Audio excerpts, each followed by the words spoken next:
Hello and welcome everyone. In today's video, we are going to have a look at the trickiest gambit, the Rousseau Gambit. Lately, Rousseau Gambit has got a little more popular. That's when I have decided to show you all the variations, also what is the best move for white and how can you refute the refutation of the Rousseau Gambit. I can guarantee you that if you look at this video till the end, you will get to win a lot of games using this gambit. So let's get started. It starts with e4 and as black we respond with pawn to e5. Places knight to f3, knight c6 defending it, bishop c4. Now here instead of going for the normal move like bishop c5 or knight f6, you first go with your pawn to f5. That's when we start the Rousseau Gambit. There are various ways how white can respond to this. The most common is when he captures with his pawn on the f5 square. And then we can just push our pawn up on e4 attacking the knight. Now look at this knight. The knight can't go to h4 or g5 because of our queen. The knight can't go to d4 even though d4 is fine, but it is at first giving away a free piece. The only square where the knight can go is to go back on the g1 square. If he goes back on the g1 square, then we can just play our pawn to d5, attack the bishop, look at the two pawn chains in the center, attacking the bishop. The bishop has to go back. All of his pieces are not developed yet. All of them are to the last rank. The bishop has developed but has to go back and you are going to recapture your pawn with a good development. Okay, what if your opponent tries to act a little smart and doesn't go back with his knight on the g1 square? Instead, what if he plays his queen to e2? Trying to pin our pawn to the king so you can't capture it.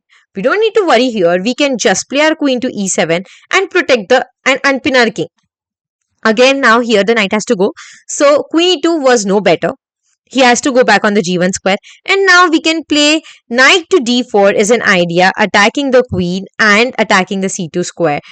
But he has a move there which is queen to h5. To refuse this, we can just play a knight to f6 for a normal development, not allowing him to come on the h5 square.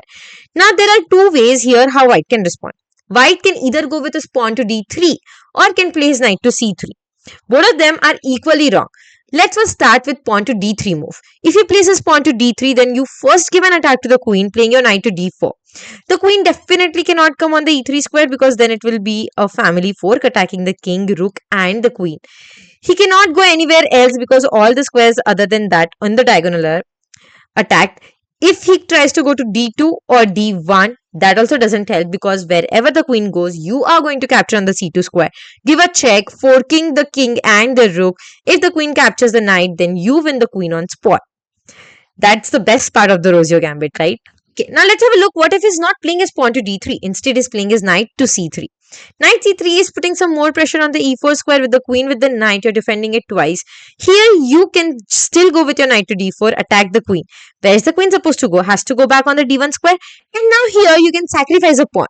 Play your pawn to d5, attack the bishop. He can capture it with the knight. You capture it back with your knight. The bishop captures it. We have just given away a pawn, but you can capture back on the f5 square.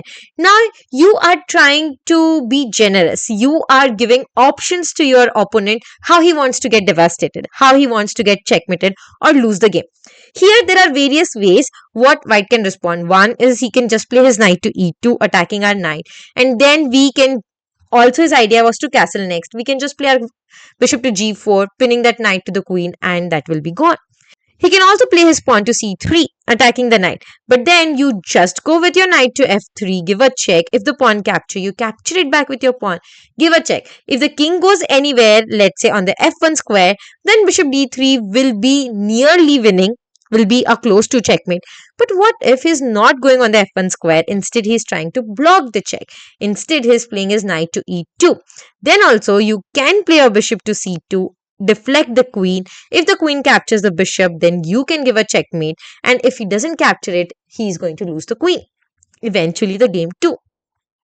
So that's how you win with pawn to c3. Now let's say your opponent is getting greedy and captures the free pawn on the b7 square here. If he captures the free pawn on b7, then there are various ways to continue here as black. But what I suggest is you play a rook to b8, attack the bishop.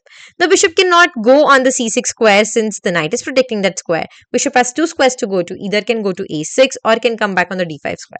Let's have a look what if he comes back on the d5 square.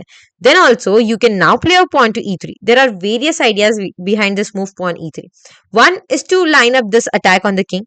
Secondly, look at this bishop and the knight aiming at the c2 square. So you want to fork his king and rook. If he captures d takes on e3, then you can play knight c2 and you're winning the rook. If he captures it with the other pawn, you can still go knight c2 because you have opened up. In many lines, you can also go with your queen to c5, putting some more pressure over here and attacking this bishop too. So this was all when he captures your free pawn on the b7 square. Now, let's have a look what if here he at first place he is not capturing your pawn. Okay, so now let's have a look what after pawn f5 he is not capturing your pawn on the f5 square. Instead, he is going for a normal looking move like knight to c3. If he places knight to c3, then you capture on the e4 square. If the knight captures it back, then it is no better because you are going to win a piece. Okay, now let's have a look what if he's not capturing a pawn on the f5 square, not playing his knight to c3. He's an advanced level player and he knows about the Rousseau Gambit. He knows the refutation to it, the best move to it. The best move here is to play the pawn to d4. If he plays his pawn to d4, putting some more pressure on your pawns, then what I recommend you is to play your pawn to e4. Capture on the e4 square, attack the knight. Knight is under attack and would want to capture your pawn on the e5 square. Let him do that. Now, instead of recapturing the knight immediately over here, you first give an attack to the bishop. See, this knight on the e5 square is trying to give you an attack on the f7 square, right? So, you block the way of the bishop first. Just play your pawn to d5. After pawn d5, if he saves the bishop, it is all good. You can just exchange the knight. But what if your opponent tried to trick you? Try to do a scholar's mate on you just by playing his queen to h5. If he does that, you cannot go away with the king. You can play a pawn to g6 and block it.